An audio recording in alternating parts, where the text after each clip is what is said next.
Well, welcome to a Drone and Phone gear review. It's getting hot here, Jack. We want to get out on the water and we're thinking about buying an inflatable kayak. Yeah, we have 6 tips for choosing a proper kayak in the relatively calm water. Now here we have 3 examples for you. I'm going to go through them very quickly. At the top we have an iTwit Cruiser. This is a one-man. Below, a pack raft, one you can put in your backpack from Asia Pacific Adventure. That's a 1+1. And at the bottom we have an iTwit X100. Time to get on the water. Yeah, cannot wait to pedal.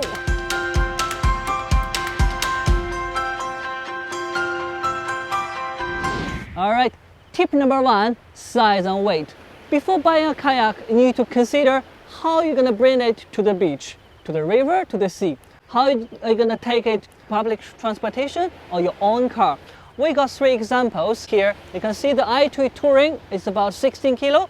This one is a 1-seater cruiser. It's about 11 kilo, and this one's from APA Adventure Packraft 1+1, only 3.5 kilos. Amazing, isn't it? You can see they're so different with weight and size, and also you need to consider where to store them when you bring them home after kayaking. Now tip number 2 is about material. Material really matters. As we've seen in the last tip, that material will make a difference to how big it is and how much it weighs, but it also has some other factors as well. The PVC one, like the pack raft we have here, is great for drying. It will dry super quick when you've finished. That's really a good advantage. The problem is it's not as robust as the others, and if you do get a puncture when you're out in the middle of open water, you might find yourself in deep trouble.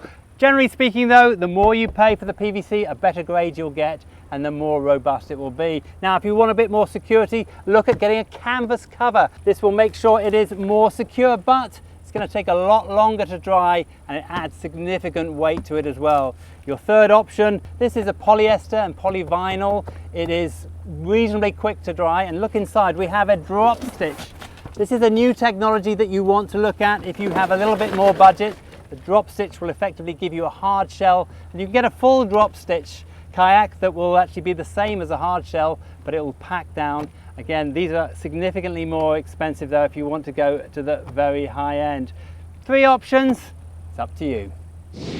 Tip number 3, before buying the kayak, you need to consider the storage. So if you only go for the day trip on the beach, then you don't need too much stuff to stock on the kayak. You can choose any of them among these 3.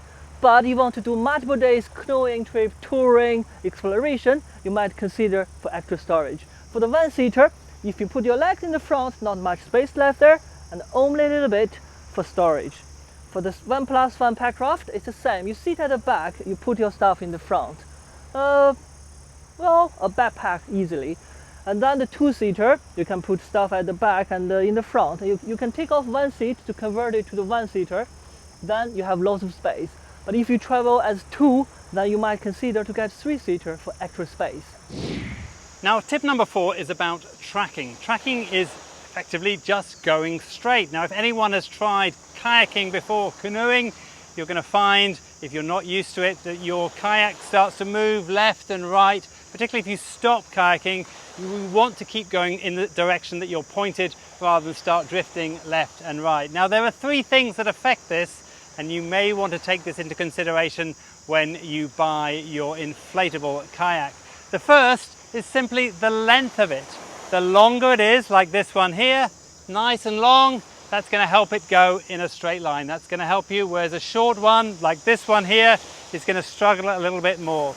The second thing is to do with the shape of it. If you have a V shape at the bottom, and this is probably the best example here, where the kayak is very thin and V-shaped, you're going to move faster through the water and you're going to go more in a straight line.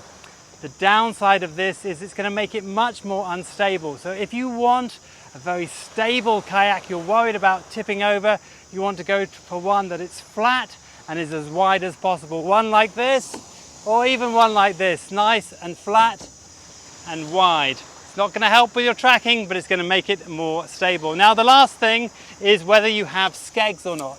Now some of these, if I flip this over, you'll see have a place for putting a skeg in. This has got 3 skegs, this has got 3 skegs, this has got none.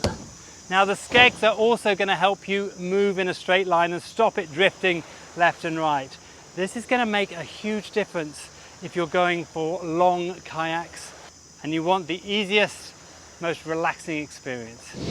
Okay, tip number 5 is about seating. 2 aspects you need to consider. First is your back rest. Yeah, it's supporting your back.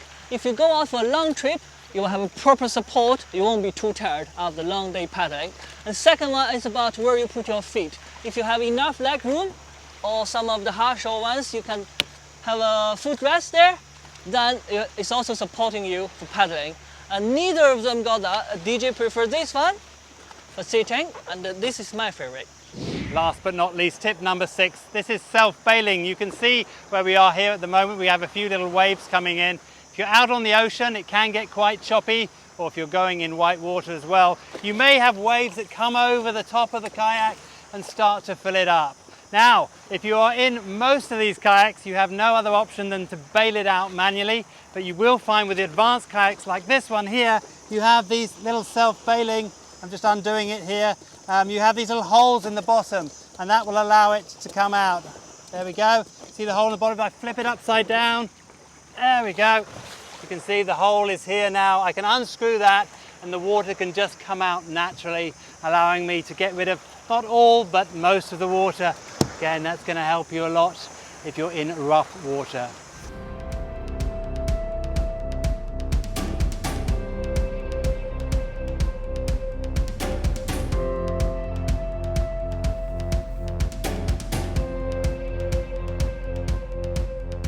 Well, that's the end of this episode. One thing that we have missed out is the paddle.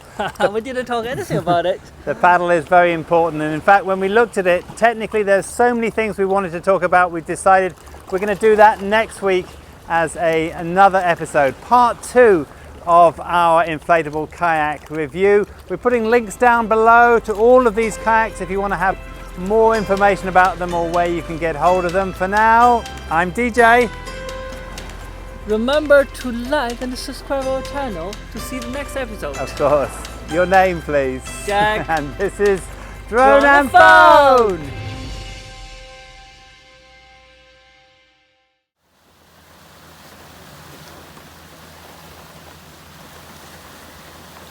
What's a typical drone phone filming day like? Like today, in the summer, bloody raining all the time.